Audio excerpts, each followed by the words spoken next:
एक राजकुमार भगवान बुद्ध के पास दीक्षा लेने आया। दूसरे दिन महात्मा बुद्ध ने उस राजकुमार को एक श्रमिका यानी कि एक महिला मोंग के घर भेज दिया।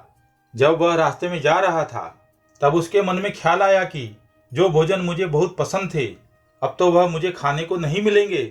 रूखा सूखा जो भी मिलेगा उसी से गुजारा करना पड़ेगा।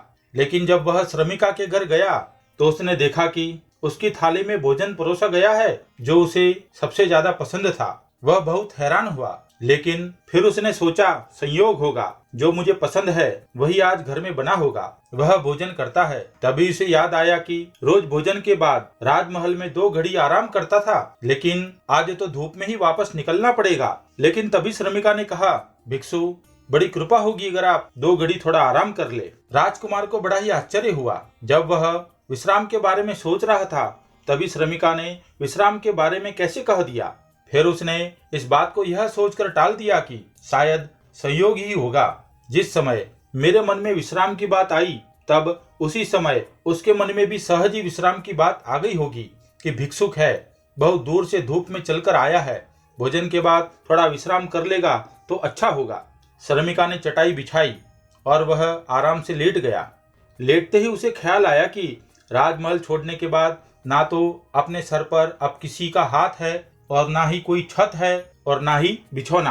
अब तो आसमानी छत है और जमीन ही बिछौना। चटाई बिछाकर वह श्रमिका जा ही रही थी तब उसने कहा कि भिक्षु आप ऐसा क्यों सोच रहे हो? महात्मा बुद्ध से बड़ा कोई साया नहीं, जमीन से बड़ा कोई बिस्तर नहीं और आसमान से बड़ी कोई छत नहीं। कृपया आप ऐसी बात ना सोचो। यह सुनते ही राजकुमार एकदम से उठकर बैठ गया। अब उसके लिए यह बात एकमात्र संयोग मानना असंभव था। उसने बौद्ध भिक्षु श्रमिका से कहा, मैं बड़ा हैरान हूँ, क्या मेरे विचार आप तक पहुँच जाते हैं? क्या मेरा अंतःकरण तुम पढ़ लेती हो? उस श्रमिका ने कहा कि हाँ। राजकुमार ने बड़े आश्चर्य से पूछा, लेकिन कैसे? तब श्रमिका ने कहा, पहले तो मैंने अपने स्वयं के विचारों का निरीक्षण किया था, खुद के मन में आने वाले विचारों पर ध्यान देना शुरू किया था। अब तो स्थिति पलट गई है। खुद के विचारों का निरीक्षण करते करते अब खुद के विचार तो समाप्त हो गए हैं।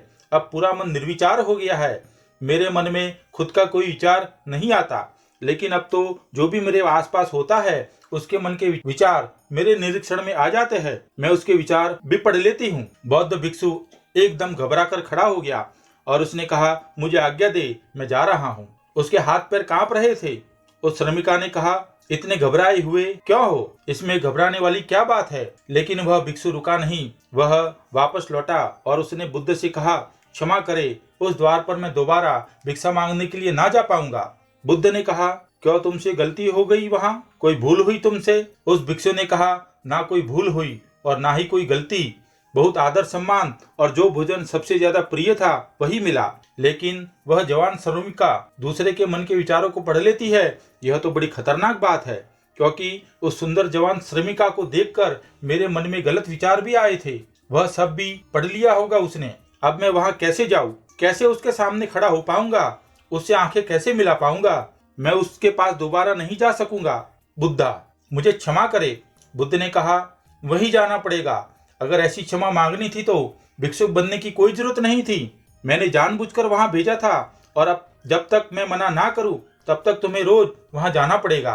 महीने, 2 महीने, वर्ष, निरंतर। अब यही तुम्हारी साधना है। लेकिन होश पूर्वक जाना, भीतर से जागे हुए जाना और देखते हुए जाना कि तुम्हारे अंदर कौन से विचार उठ रहे हैं। मन में चल रहे विचारों को देखना, उनसे लड़ना मत, उन्हें दबाने की कोशिश मत करना। मन में जो भी विचार आ रहे हैं उन्हें आने देना।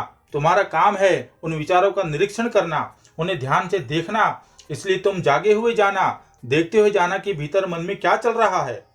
वह भिक्षु दूसरे दिन वही श्रमिका के वहां गया।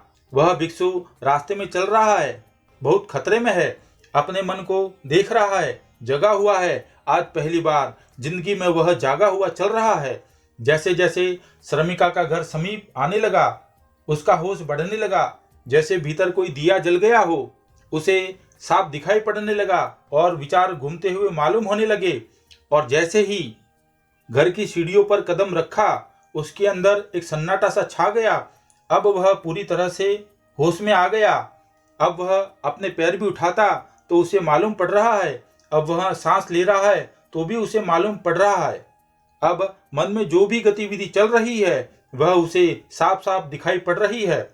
ऐसे ही श्रमिका के घर के अंदर गया, मन में वह बहुत ही शांत हो गया। वह बिल्कुल जागा हुआ है, जैसे किसी घर में दिया जल रहा हो, एक एक चीज कोना कोना प्रकाशित हो रहा हो।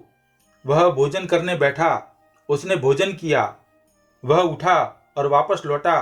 वह उस दिन नाचता हो वापस लौटा और बुद्ध के चरणों में गिर पड़ा और उसने बुद्ध से कहा, बुद्धा, आज अद्भुत बात हो गई। जैसे जैसे मैं उसके निकट पहुंचा वैसे वैसे मैं जागा हुआ पहुंचा। मैंने पाया कि विचार तो गायब ही हो गए, मन में विचार ही नहीं बचा था।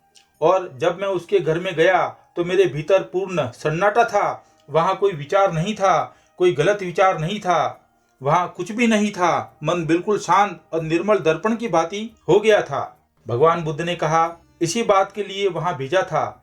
कल से वहां जाने की कोई जरूरत नहीं है। अब जीवन में इसी भांति जियो जैसे तुम्हारे विचार सभी लोग पढ़ रहे हो।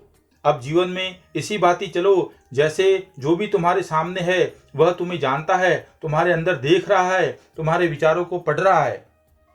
ऐसे चलो और अंदर जागे रहो। जैसे जैसे जागरण बढ़ेगा वैसे वैसे विचार खत्म होते चलेंगे और जिस दिन जागरण पूर्ण होगा उस दिन तुम्हारे मन में कोई विचार, कोई भावना शेष नहीं रह जाएगी। उस दिन आत्मक्रांति हो जाती है। इस चेतन को जगाने को मैं कहता हूँ विवेक का जागरण। Moral of the story. दोस्तों, इस कहानी से हमें यह सीख मिलती है कि अगर हम अपने दिमाग में इस बात को बिठा ले कि सामने वाले के बारे में हम जो भी सोचते हैं वह उसे पढ़ रहा है, उसे वह पता चल रहा है, तो हमारा दिमाग अपने आप किसी के भी बारे में बुरा सोचना कम कर देगा। अगर इसी तरह इस अभ्यास को हम करते रहेंगे तो हम पाएंगे कि हम पहले से ज़्यादा बेहतर होकर जी पा रहे हैं और हमारा मन भी भीतर से बिल्कुल शांत हो जाएगा और हम अपने आप को वर्तमान में रख पाएंगे, क्योंकि जीवन का असली आनंद वर्तमान में ही है, ना कि भूत और भविष्य में। कहानी अच्छी लगी हो तो वीडियो को लाइक कीजिए, अपने दोस्तों यारों के साथ शेयर कीजिए और यह कहानी आपको कैसी लगी कमेंट करके जरूर बताइएगा।